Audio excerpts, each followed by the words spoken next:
Buenas tardes, buenas noches a todos los que nos acompañan y a los que nos acompañen después a través de la grabación. Estamos continuando el estudio de la obra Compendio de la Doctrina Secreta de H.P. Blavatsky en la página interna 65, que es la 105 de la versión en PDF, hoy 20 de junio de 2021. Y en el párrafo que comienza decía el doctor Draper: hay una beatitud y un poder más allá de nosotros mismos que vienen en ayuda de aquellos que están preparados para recibirlos. Volvámonos hacia aquellas grandes fuentes, las cuales emanan incesantemente la fortaleza y la inspiración para todos los que, olvidando el yo, están resueltos a aprender y a compartir sin reservas. Dice el doctor Draper: jamás cae una sombra sobre un muro sin dejar en él una huella permanente que podría hacerse visible recurriendo a procedimientos adecuados. Los retratos de nuestros amigos o paisajes pueden permanecer ocultos en la superficie sensitiva del ojo, pero están listos a aparecer tan pronto como se acuda a los medios propios para desarrollarlos. Sobre las paredes de nuestras habitaciones más recónditas, que creemos totalmente resguardadas del ojo del intruso y donde nos figuramos que nadie puede profanar nuestro retiro, existen los vestigios de todos nuestros actos, siluetas de todo cuanto hemos hecho. En la llamada, HPB nos dice que esto lo incluyó el profesor Draper, que era oriundo de Estados Unidos, en su obra Conflicto entre la religión y la ciencia, en las páginas 132 y 133. Este libro fue escrito antes de que la doctrina secreta se publicara, es decir, desde el siglo XIX por lo menos.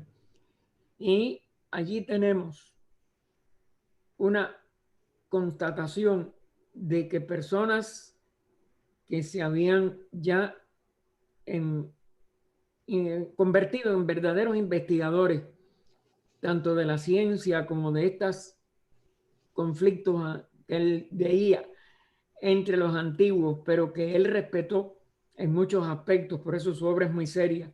Y HPB, aunque sabía que él no era un ocultista, se daba cuenta de la sinceridad de este investigador, pues preconizó algo que, aunque hoy todavía totalmente, y yo creo que por mucho tiempo, mientras no seamos mucho más avanzados evolutivamente, no pueda estar al alcance de toda persona o a la capacidad para convertirla en algo mecánico, en algo material, es decir, que tenga un medio mecánico de reproducción de todas estas imágenes, de todos estos hechos, de todas estas expresiones de la vida en la manifestación en este mundo físico. Y si esto se llega a comprobar para el físico, pues después aplicarlo a lo superior, pues no sería, como es natural, muy difícil. Esto llevaría a que la humanidad tendría que, como si dijéramos, progresar en lo ético, en lo verdaderamente básico de lo que constituye después nuestra moral y nuestro comportamiento fraternal, en que nadie haga nada negativo o quiera hacerlo hacia otros seres humanos, pues siempre eso puede ser descubierto. Pero figúrense, los delincuentes desaparecerían por miedo o se convertirían en más agresivos. Por el contrario, sabiendo que de todas maneras su delincuencia va a ser descubierta. Yo recuerdo que yo era un muchacho y cuando en 1945 yo tendría 6 años, explotaron las bombas de Hiroshima y Nagasaki. Salieron imágenes de cómo seres humanos, de los que perecieron en aquel ataque, quedaron huellas de sus, o vamos a decir, o la sombra de donde esos seres estaban, porque el cuerpo en sí fue disuelto por la temperatura y la violencia de la explosión, pero la imagen de aquellos seres quedó a veces como si fueran sombras sobre fragmentos de paredes o cosas así. Y esto es lo que llaman, o lo que se llamaba en el ocultismo desde la más remota antigüedad, y se sigue llamando en teosofía los anales acásicos. Es decir, no hay nada que desaparezca de la manifestación sin dejar huella. Aunque los sentidos puedan dejar de percibirlo, aunque el cerebro pueda dejar de registrar, toda vibración manifestada es en lo eterno una realidad que no perece.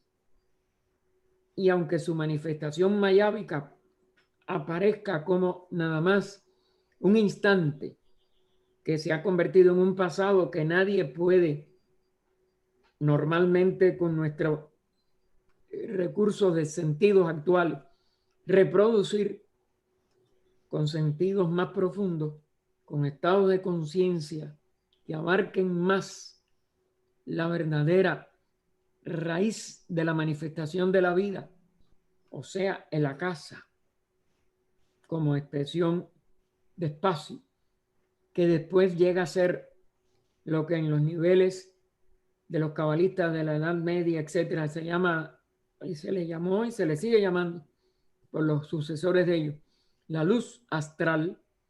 Todo queda registrado en el universo, en todos los planos de existencia. Desde ese origen de la primera diferenciación del espacio eterno, del espacio como sentido polar del espíritu en la seidad, que son los únicos dos polos de la posible de la seidad que se manifiestan periódicamente durante los ciclos que llamamos Manvantara y se resumen a esa unidad durante los ciclos que se llaman en el antiguo hinduismo y en la antigua religión de la sabiduría de los primeros indostánicos, el Maha Pralaya, es decir, el gran descanso, la gran noche del universo, que es lo que sí es alternadamente temporal, pero repetitivo dentro de una eternidad que no tiene ni principio ni fin, y que en esa eternidad siempre uno de los dos aspectos de ella misma se están expresando de esta manera: la noche o reposo, el día o actividad. El reposo siendo el estado de unidad de todos los pares de opuestos concebibles e inconcebibles, partiendo de este mismo primer par de opuestos de espíritu, espacio o espíritu, materia, como le querramos llamar, que son en su integridad como seidad la única eternidad y la única realidad en esa eternidad. Ahí termina este resumen de la estancia cuarta y pasamos por tanto a la estancia quinta con un primer versículo que nos dice: los 7 primordiales, los 7 primeros alientos del dragón de la sabiduría producen a su vez el torbellino de fuego con sus sagrados alientos de circulación giratoria. La síntesis del comentario de HPB a esta primera esloca de la quinta estancia dice lo siguiente: esta es quizás la más difícil de explicar de todas las estancias. Su lenguaje es comprensible únicamente para el que esté muy versado en la alegoría oriental y en su fraseología de propósito oscuro. De las 7 estancias, por tanto, esta quinta estancia, pues ella nos da esta explicación. ¿Por qué? Porque según se va adentrando el universo en su manifestación o en sus etapas, por lo cual de un reposo absoluto, sueño o Mahapralaya, como le veníamos diciendo a ustedes, va a pasar a un despertar, a un nacimiento y a una expresión aparentemente múltiple del día o Manvantara del universo, la expresión de esas leyes, que es en lo que se expresa el universo en forma de leyes funcionando en todos los aspectos de la manifestación, pues esas leyes, su conocimiento antes y su uso, el que conoce puede usar, y su posible uso, cuando el conocimiento se va profundizando, ese conocimiento y su posible uso en un ser que no tenga la estatura requerida entraña peligros horrendos, peligros terribles, que son los que hicieron precipitar el hundimiento de la cuarta raza atlante. No porque no se fueran a hundir sus continentes, pero no porque tuviera que ser responsable de ello, de esa precipitación del hundimiento, gran parte de la humanidad que se lanzó a hacer mal en lugar de continuar su evolución, que ya tiene que ser y tener por brújula siempre la consecución del bien, de la evolución, de la cooperación entre todos los que evolucionamos juntos, especialmente de toda la humanidad, que es la que ya tiene suficiente inteligencia despierta y desarrollada para poder dejar a un lado el impulso exclusivamente mecánico de la ley de evolución y tomar en sus manos, pero para el bien, la aceleración que la inteligencia permite al que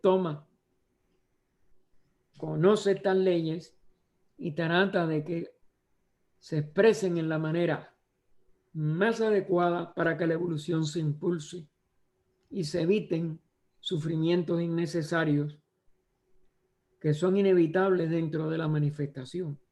La manifestación tiene todas estas variantes de expresiones de lo positivo o placentero o útil o amoroso o de unidad, y aquellas expresiones que van a parecer dolorosas porque no expresan esa intención y ese impulso del progreso, de la cooperación, de la unidad entre todos los factores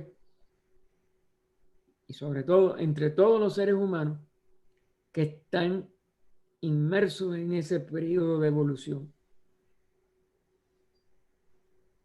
Y por ello se tuvo que establecer para las enseñanzas y sobre todo por la lección tan dolorosa que tuvo el final de la cuarta raza de la humanidad, la que se llamó por Platón Atlante, aunque ella aclara de que esto está en relación con su verdadero nombre oculto. Se se tomó la precaución de encerrar estas enseñanzas en alegóricas, palabras, frases, ideas envueltas en una serie de protecciones contra miradas, contra mentes, contra expresiones que son inteligentes pero que no están completas, que no podían darle ese, o no podían tenerse la certeza de que se le diera el buen uso que ese conocimiento pueda llegar. Y por el contrario, poder ser usado, como vimos en esta narración que yo les hacía, de las fotos que se tomaron, algunas de ellas en Hiroshima, Nagasaki, etcétera, de cómo la destrucción puede ser tan dolorosa para los que tuvieron que sufrir aquello. Y entonces, esa alegoría, ese sistema de alegorías, ese sistema de fraseologías oscuras, pues fueron un remedio que hay que seguir usando hasta que la humanidad no pueda caer de nuevo en esas erróneas aplicaciones del conocimiento de las leyes del universo. Pregunta entonces HPV, ¿creen los ocultistas como en todos estos constructores lipicas e hijos de la luz como entidades o no son más que meras fantasías? Ya hemos hablado desde la estancia cuarta que a este proceso que del despertar que se trata de describir en la tercera estancia, pero sobre todo en la multiplicación de expresiones que aunque sean en cierto sentido mayábicas, es decir, que conllevan una apariencia que cubre gran parte de la realidad, porque la realidad no tiene diferencia y estas aparecen como diferencias, pues se hablaba de estos constructores, que también se les da el nombre de lipicas en la literatura antigua, hijos de la luz, porque son los que proceden de esa luz, que es parte de lo que está desde el Génesis, hágase la luz, que está también en el Evangelio de San Juan. Y entonces, esas expresiones múltiples, a la que entonces ella, entre comillas, cita aquí con estos tres tipos de nombres, sobre todo, constructores, lipicas, hijos de la luz, ¿son entidades o son meras fantasías? Esa pregunta se ha hecho no solo a HPV, a todos los que hayan tenido que ver con esta enseñanza de la formación de un universo, de la manifestación de la inteligencia inherente a esa expresión y formación y manifestación del universo, sino a todo el que se tope con cualquiera de estas enseñanzas, porque enseguida, bueno, pero ¿qué son? Son entidades, son dioses, es el mismo Dios de los moniteístas, etc. A esto contesta claramente, como es natural, el ocultista, que es el que puede contestar claramente. Tras la concesión debida a la imaginería de poderes personificados, tenemos que admitir la existencia de estas entidades si es que no queremos desechar la existencia también, ¿no?, de una humanidad espiritual dentro de la humanidad física. Es decir, si el ocultista es más que un nombre, es de verdad quien ha profundizado en lo que llamamos en la literatura antigua y en los conceptos de las civilizaciones antiguas, un verdadero ocultista, y por tanto una humanidad espiritual, un origen espiritual, no solo de la humanidad, sino de toda la manifestación que vemos en nuestro mundo físico y aún en mundos un poco más sutiles que el mundo físico. Claro que tenemos que aceptar que sí son los constructores, hijos de la luz e hijos nacidos de la mente, del primer rayo manifestado, del todo desconocido. Constituyen la raíz misma del hombre espiritual. Es decir, esta sería el resto de la respuesta. O no existe espiritualidad, o no existe, o no existimos nosotros mismos, porque el ocultista, claro que forma parte todavía de la humanidad, a no ser que sea un adepto, que ya es miembro de la jerarquía que rige a la humanidad, pero ocultista aquí como estudiante todavía, como un seguidor o un continuador de la filosofía antigua, de los grandes instructores de la humanidad que reconocen las grandes tradiciones orientales, porque Oriente fue el que mantuvo esto vivo, en Occidente quedó opacado, aunque parece que siempre quedaron algunos seguidores o expresiones de los primeros seres más espirituales de cada una de nuestras civilizaciones aquí en Occidente,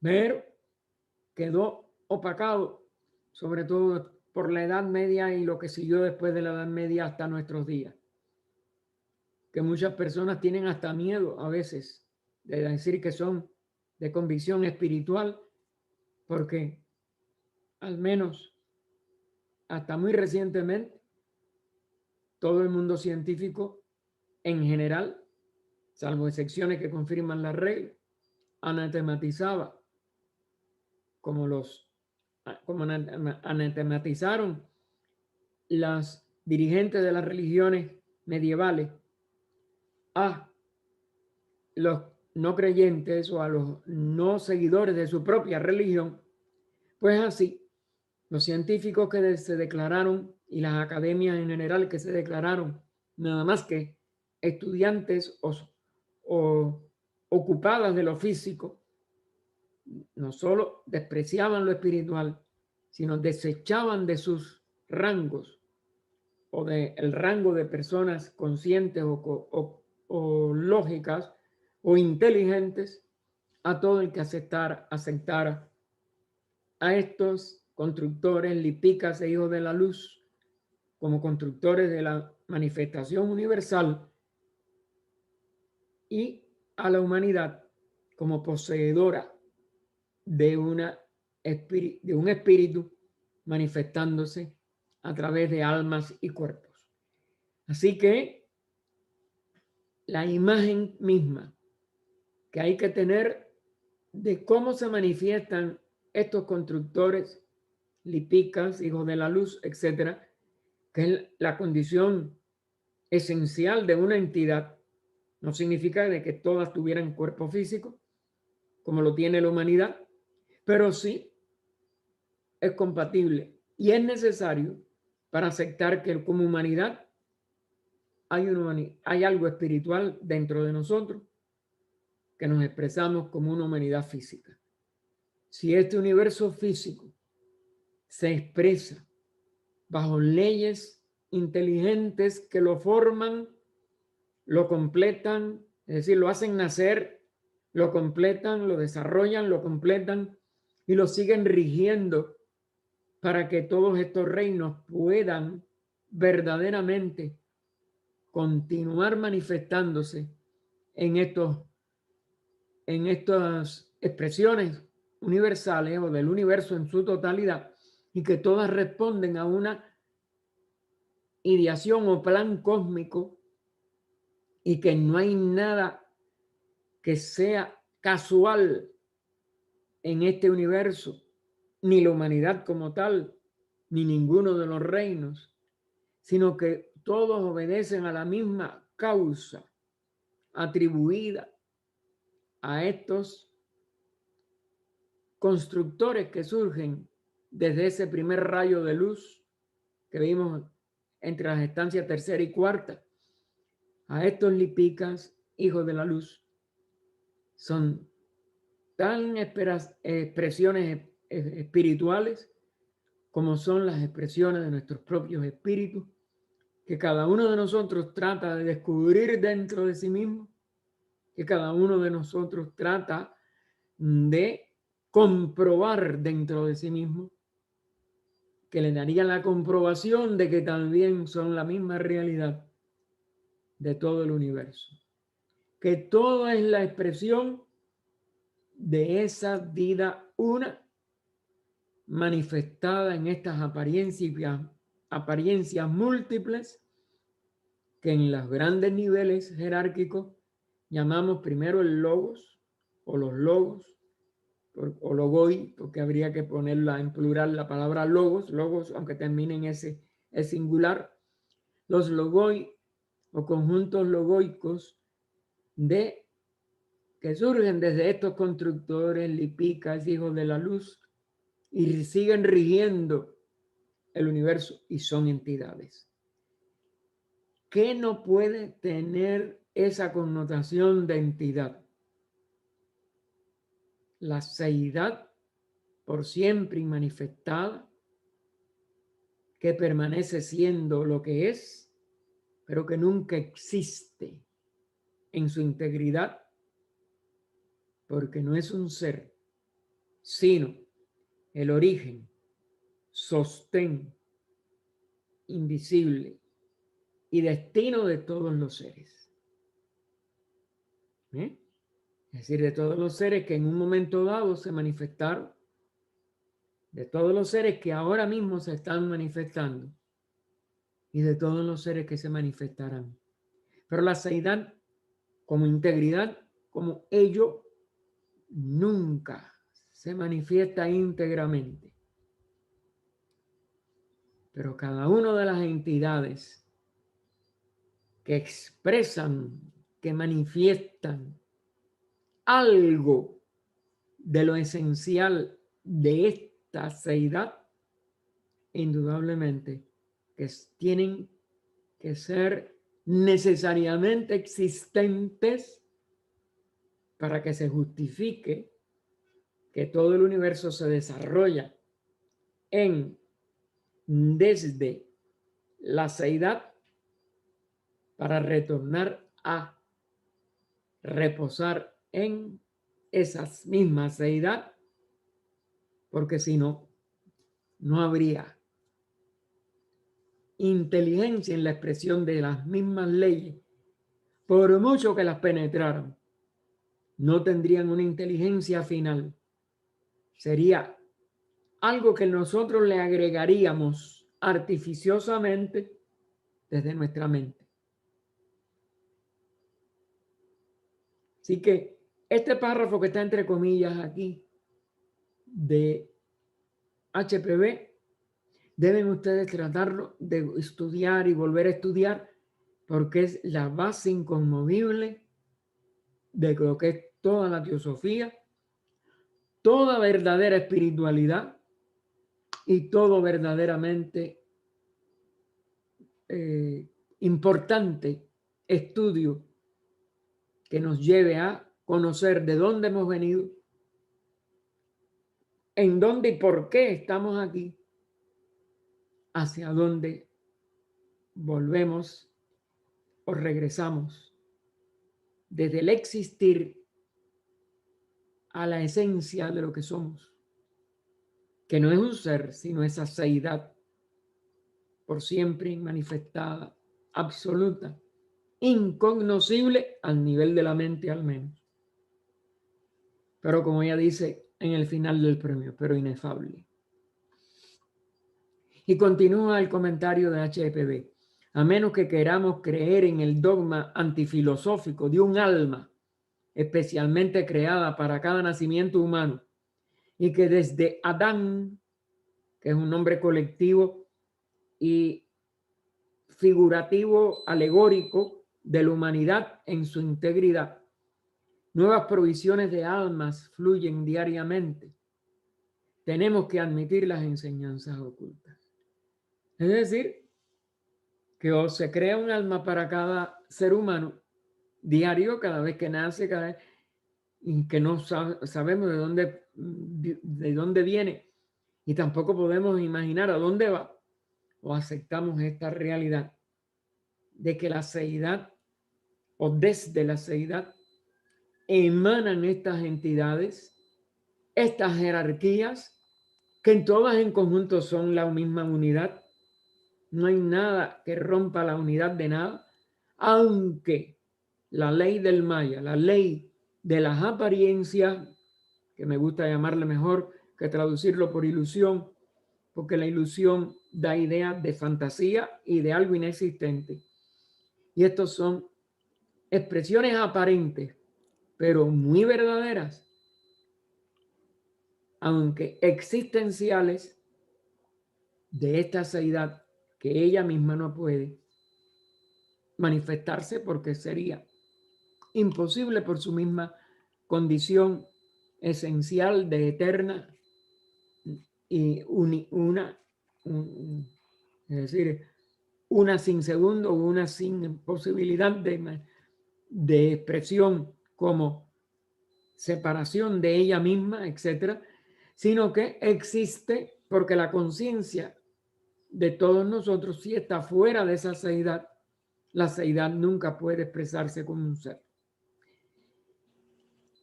Enseña la doctrina de los grandes adeptos, esta doctrina oculta o esotérica verdadera, pero que no tiene que ver con el título de la obra en ciertos aspectos. La obra es un resumen de la doctrina de estas jerarquías que gobiernan en la manifestación.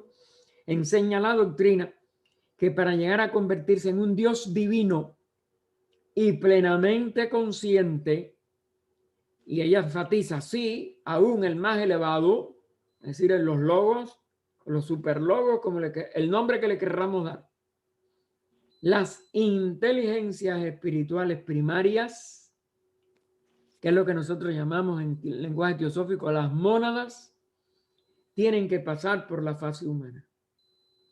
Este es otro de los puntos fundamentales que en esta obra, aunque ella lo anuncia hasta cierto sentido y lo deja caer en Isis sin velo, la obra anterior y la única que ella escribió precediendo a esta obra, pues se le llama mónada. ¿Por qué? Por el sentido de la palabra griega monas, uno. Sigue siendo uno. En esto consiste la explicación del Maya, en que siendo una unidad aparece como infinito número de centros de conciencias múltiples, pero que son menos que un átomo. Aún un átomo ya es incompatible con la palabra mónada, porque no es todavía algo expresado en el espacio. Son puntos en la realidad, en la misma realidad o seidad, que se reflejan en su espacio cuando el espacio va a empezar a manifestarse como los átomos de todos los planos de la manifestación cósmica. Y cada una de ellas, tomada idealmente como separada, aunque no se separa, o la totalidad de esa mónada, no son nada más que esa humanidad, esos reinos que todos tienen que pasar para convertirse en ese Dios, en esa entidad regente del universo o de las jerarquías que rigen el universo, tienen que expresarse a través del reino humano. que han alcanzado son las inteligencias. ¿Qué cosa es un ser humano? Aquellas inteligencias que han alcanzado el equilibrio apropiado entre la materia y el espíritu, como lo hemos alcanzado nosotros, enfatiza nosotros, ahora, desde que pasamos el punto medio de la cuarta raza raíz, de la cuarta ronda. Es también una de las condiciones más difíciles y etapas más importantes, o la etapa más importante de toda nuestra manifestación universal. El 4 del 4. ¿Por qué? Porque todas las manifestaciones van de 1 a 7, tanto como rondas, tanto como cadenas planetarias o encarnaciones de la cadena planetaria, tanto como razas raíces en cada ronda, en cada globo, en cada uno de los 7 globos de las 7 encarnaciones de la cadena. Todo eso va de esa manera. Cada vez que alcanza un punto cuarto, cesa de penetrar en los mundos más materiales que haya ido penetrando desde donde partió en ese septenario específico, que van variando después de acuerdo a las rondas, a las cadenas, etcétera, y va entonces, y a las encarnaciones de esa cadena, y va entonces a partir del cuarto, desechando la vestidura de que se revistió para poder aprender, porque es un aprendizaje, aquella etapa de descenso en la materia desde un nivel determinado sutil a un determinado nivel más material y reascender a través del ciclo que completan los 7, asimilando permanentemente como un estado que la ley ya no le va a permitir perder ni tener que repetir, excepto que no haya pasado de verdad. Hay sus excepciones que confirman la regla. Pero del quinto al séptimo se asimila todo lo que en el ciclo del primero al cuarto se logró aprender y realizar totalmente.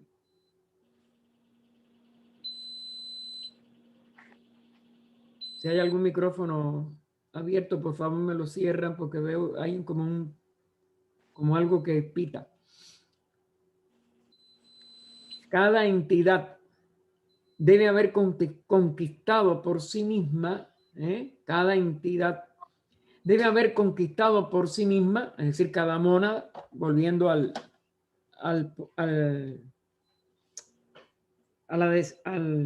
la palabra con que se designa alegóricamente esta expresión de la unidad de la vida y de la inteligencia de una manera, como si dijéramos, adecuada a su expresión manifestada. Así que cada entidad o cada mónada debe haber conquistado por sí misma el derecho a convertirse en divina por medio de la propia experiencia. Es decir, primero en reinos anteriores al humano. El humano es el séptimo de ese grupo de reinos que tiene tres etapas de descenso, lo que llamamos los elementales. El cuarto como dijéramos, de máximo descenso y comienzo del reascenso, que llamamos el reino mineral, que se corresponde con nuestra cuarta raza raíz de la cuarta ronda, y después pasando al reino vegetal, animal y humano, 3 de reascenso, en que culmina esa experiencia de esos 7 reinos y el ser pues entonces puede manifestarse como algo superior a el nivel de los 7 reinos y es un Dios en el lenguaje antiguo, un Dios autoconsciente que empieza a manifestarse como una jerarquía de una nueva etapa de desarrollo evolutivo. Hegel, el gran pensador alemán, debe haber conocido o sentido intuitivamente esta verdad cuando dice que lo inconsciente, él fue conocido así como el filósofo de lo inconsciente, que lo inconsciente ha desenvuelto el universo únicamente con la esperanza de alcanzar conciencia clara de sí mismo. O en otras palabras, de convertirse en hombre, pues este es también el significado secreto de la frase de los puránica, ella pone puránica, pero ustedes saben que estos son una de las, del tipo de literatura antigua de la India. Hay Vedas, Brahmanas, Upanishads, Puranas, y esta es una de las categorías. La frase puránica usual es esta, alcanzar esta conciencia de sí mismo, acerca de que Brahma se haya constantemente movido por el deseo de crear. La palabra Brahma, recuerden que es una de las que ellos usan para la existencia de un Dios manifestado que rige un determinado nivel de un sistema planetario, solar, etc. Y en la religión ya después se le llama Brahma. ¿De dónde surge la palabra Brahma? De para Brahman, para más allá, y Brahman terminado en N, todavía sin manifestación, pero para Brahman aún más allá de lo que le carece de manifestación, de donde emana todo lo manifestado, pero no se manifiesta porque cese de ser para Brahman, y aunque ya tenga una primera expresión conjunta con el espacio o mula prakriti, nada más que se convierte en Brahma cuando se expresa totalmente esta conciencia de sí mismo en un determinado espacio, o sea, en una determinada materia, que va a ser el origen de su universo, un sistema solar, un sistema planetario, un sistema galáctico.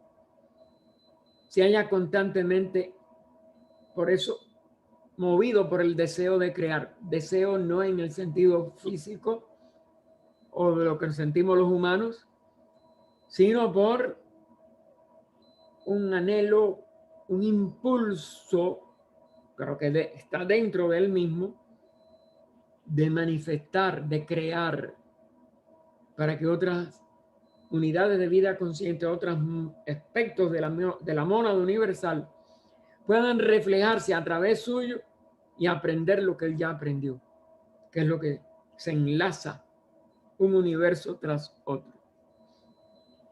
Esto explica también la significación oculta de la frase cabalística. El aliento se convierte en piedra, la piedra en planta, la planta en animal, el animal en hombre, el hombre en espíritu y el espíritu en un Dios. Y ese se manifieste hay que ponerle un, porque indudablemente que en las etapas de reabsorción del universo, en lo inmanifestado, en Parabrahman, con la Prakriti unido como la total unidad, pues aún los dioses no están en la posibilidad de manifestarse.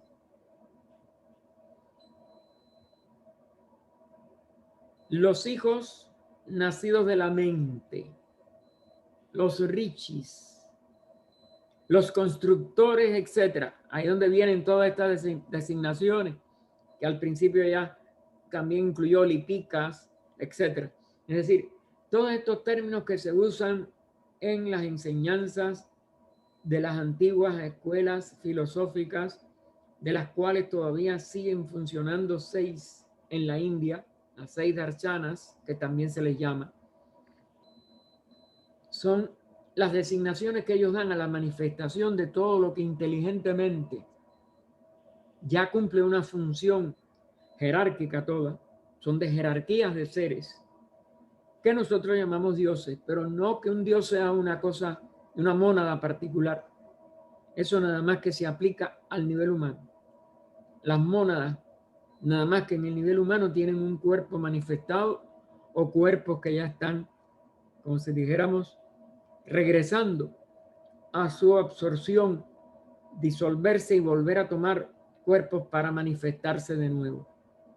Todo eso está encerrado en estas enseñanzas, y todas ellas son, mientras dura una manifestación, jerarquías de seres o almas grupales de seres, y la humanidad, la expresión individual de este tipo de conciencia como un ser separado individualmente en apariencia. Vuelvo a insistir. Así que los hijos nacidos de la mente, los rishis, los constructores, etcétera, ahí tienen todas las palabras que ustedes quieran de lo manifestado, fueron todos ellos hombres.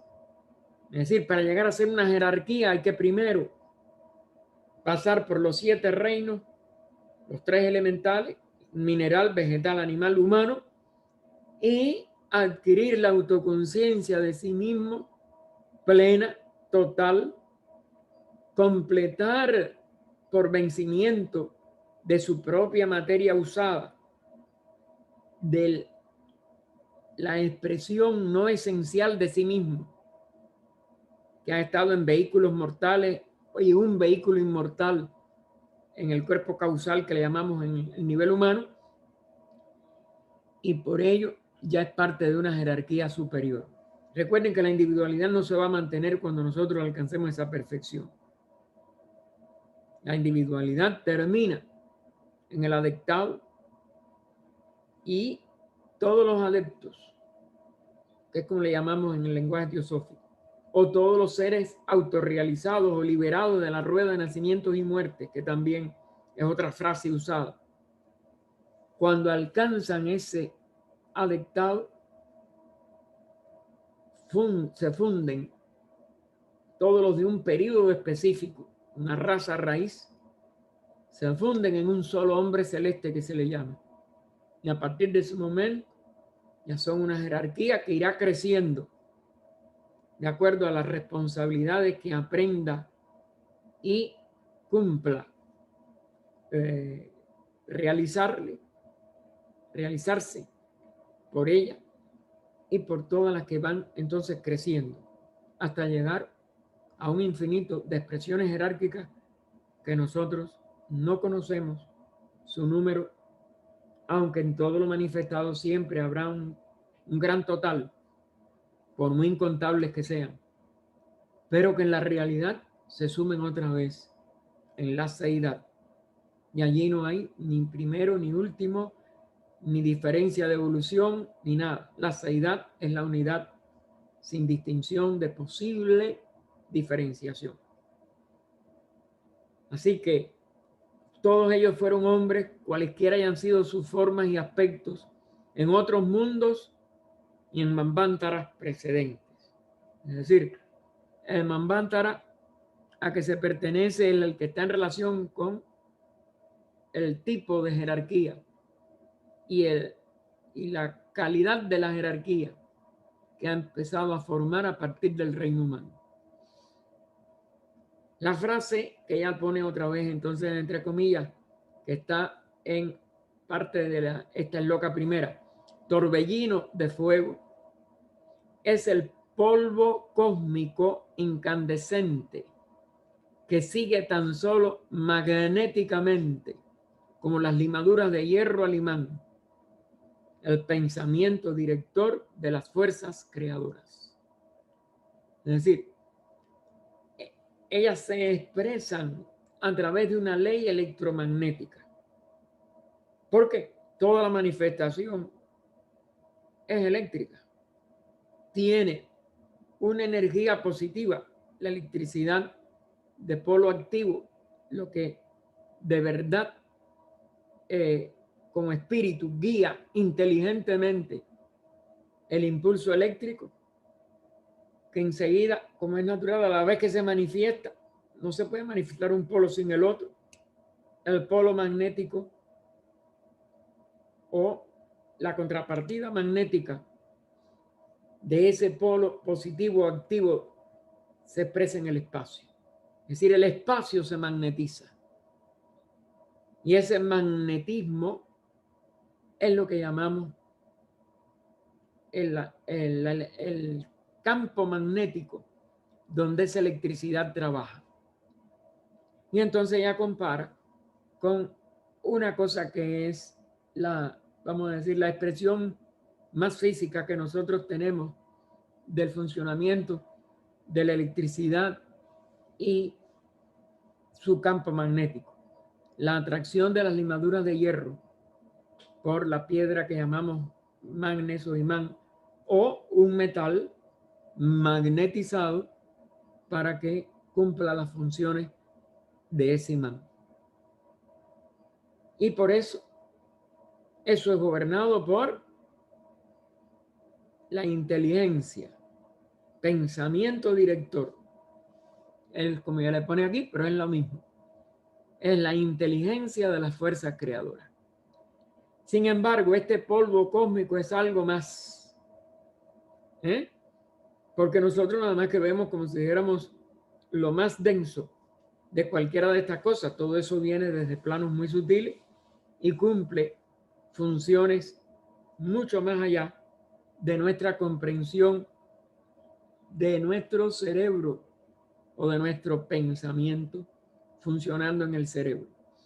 Sin embargo, este polvo cósmico es algo más, pues cada átomo en el universo posee en sí la potencialidad de la autoconciencia. Y es como las mónadas de Leibniz. Leibniz fue uno de los que vislumbró mucho de las leyes ocultas, un universo en sí mismo y por sí mismo. Esto dicho en el siglo XIX puede haber aparecido a muchos científicos materialistas un disparate, pero todos los descubrimientos a través de la teoría de la relatividad primero de Einstein y todo lo que siguieron Max Planck, Rutherford, etcétera, hasta la física cuántica de hoy en día, no es nada más que una comprobación de que aún lo que se llamaba a finales del siglo XIX un átomo aparentemente indivisible es un pequeño universo en sí mismo y por sí mismo. Los electrones girando y teniendo cargas eléctricas a lo que se reduce, porque la masa de ellos, sobre todo la diferencia entre la masa de un positrón o protón y de un electrón, que es la que tiene la carga negativa, y su masa son totalmente despreciables al lado de comparada con la de un protón, que está en el núcleo, ¿no?, del átomo. Y entonces nos da una frase que para muchos del siglo XIX quizás también habría sido hasta una blasfemia si eran cristianos creyentes. Es un átomo y un ángel. La esencia de lo que es la enseñanza o doctrinas de los ángeles, las órdenes angélicas, etcétera, etcétera, todo lo que ustedes puedan pensar de la reverencia y la majestad que el reino angélico ha tenido siempre para las religiones que aceptan esta enseñanza o la llaman de otra manera, pero casi todas, de todas maneras, aceptan esta enseñanza del reino angélico, como le querramos llamar, o de los ángeles. Pues vemos que son idénticos al átomo y que el átomo es idéntico a un ángel. Porque tiene dentro de sí toda la vida y por tanto toda la posibilidad de conciencia y autoconciencia o potencialidad de ella, que nosotros vemos en cualquiera de nosotros mismos, en cualquiera de las concepciones divinas o en cualquiera de los reinos y de las enseñanzas de cualquier otro nivel de expresión de la vida en la forma. El segundo esloka nos dice: ellos nacen de él, el mensajero de su voluntad. El Tsiyu se convierte en Fohat, el hijo veloz de los hijos divinos, cuyos hijos son los Lipika. Lleva mensajes circulares. Es decir, este Fohat, que es hijo veloz de los hijos divinos, acuérdense los 7 de la estancia anterior, o estancias anteriores, porque ya hemos venido hablando desde la 4ª, si mal no recuerdo, pues tienen también sus hijos, los Lipika. Llevan mensajes circulares, este hijo veloz, y todo lo que se manifieste después, como es natural, sigue esta misma ley. Entonces, Fohat, que es la primera expresión de esta luz divina, de esta conciencia, es el corcel, es decir, es la esencia de este correr, de este movimiento, de este hijo veloz. Y el pensamiento es el jinete.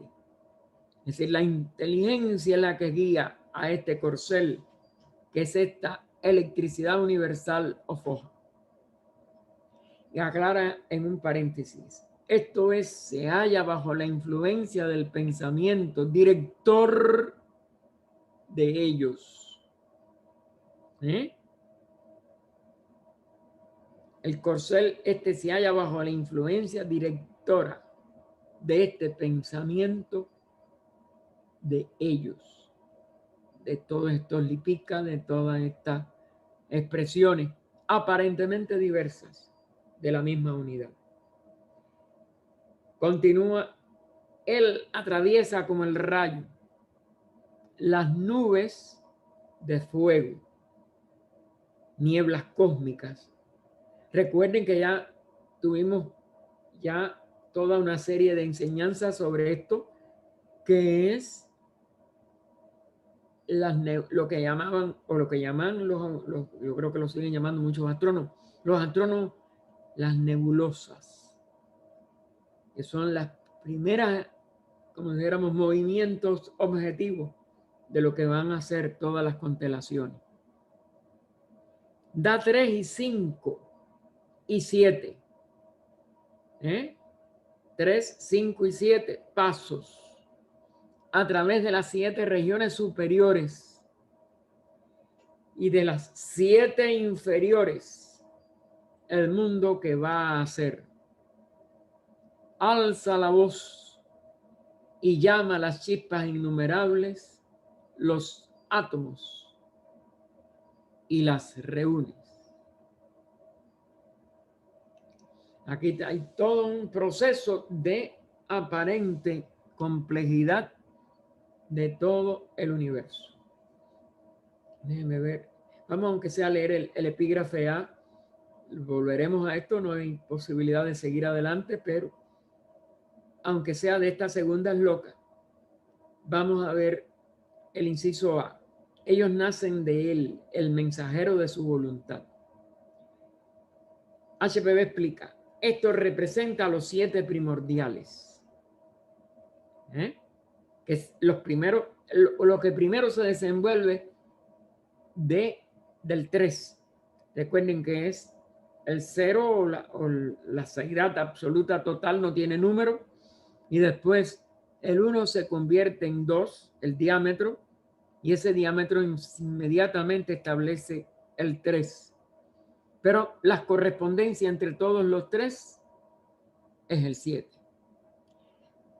Aunque pasa por un número muy importante que es el 5, que está en el inciso B, que lo veremos la semana que viene. Entonces, los 7 primordiales usando como baján suyo, su vehículo o el sujeto manifestado, que se convierte en el símbolo del poder que le dirige. El vehículo suyo, por eso es el que corre, el jinete, la fuerza, es Foja, llamado en consecuencia el mensajero de la voluntad de ellos, el torbellino de fuego, porque es desde la luz se convierte en un fuego. No es nada más que son pasos de esta expresión del espíritu y su aparente multiplicidad, pero siempre moviéndose en torbellino, como todo en el universo. Son circular, vamos a decir, o formas de movimiento circular en esferas muy cercanas a la expresión de un círculo, aunque sean con ciertas expresiones de diferencia, etc. Hasta ahí podemos llegar. Continuaremos entonces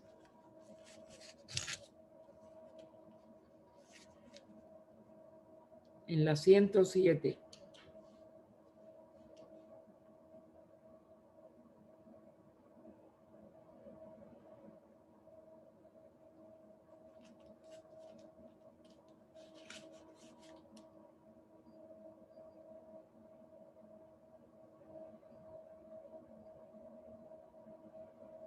La próxima semana, inciso B.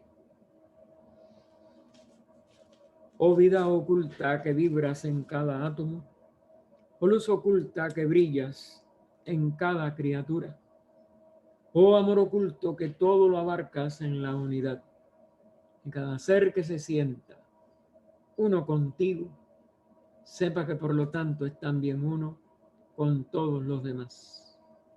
Paz, paz, paz a todos los seres.